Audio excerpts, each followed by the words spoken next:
Unsaon pagtubo.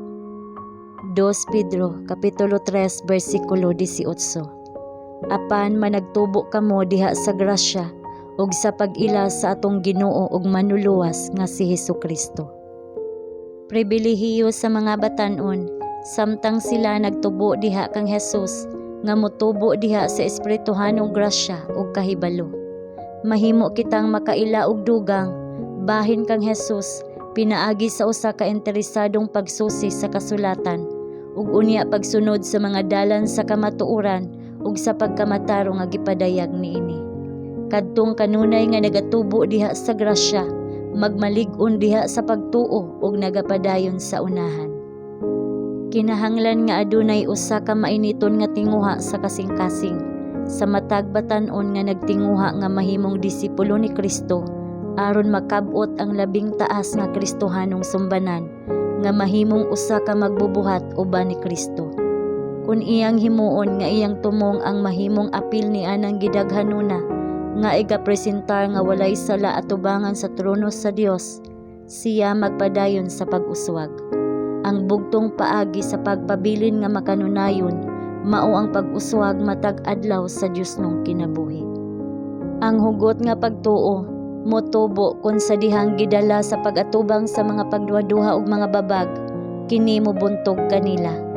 Ang tinuod nga pagbalaan kay progresibo.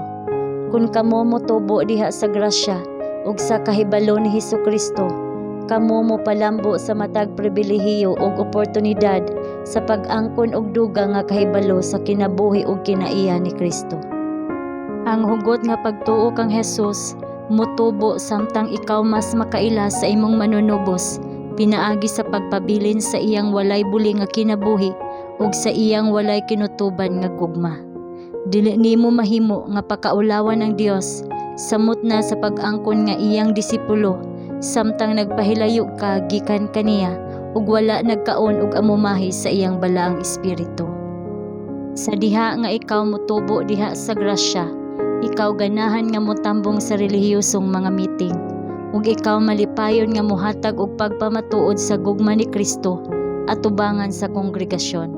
Ang Dios pinaagi sa iyang grasya makahimo sa batan-ong lalaki nga maalamon ug siya makahatag ngadto sa mga bata og kahibalo ug kasinatian.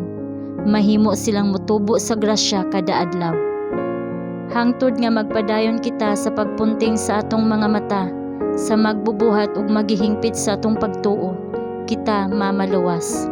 Apan ang atong mga pagbati kinahanglang ibutang sa mga butang sa itaas, dili sa mga butang sa yuta. Pinaagi sa pagtuo, kinahanglan kitang mutaas ug labaw pa sa kataas diha sa pagkabut sa mga grasya ni Kristo. Pinaagi sa matag adlaw nga pagpamalandong sa iyang dili hitupngan nga mga pagkamaayo, kita kinahanglan nga motubo og labaw pa ngadto sa iyang mahimayaong dagway. Samtang kita sa ingon nagkinabuhi sa pakig-uban sa langit, si Satanas magbutang sa iyang mga pukot alang kanato sa walay kapuslanan.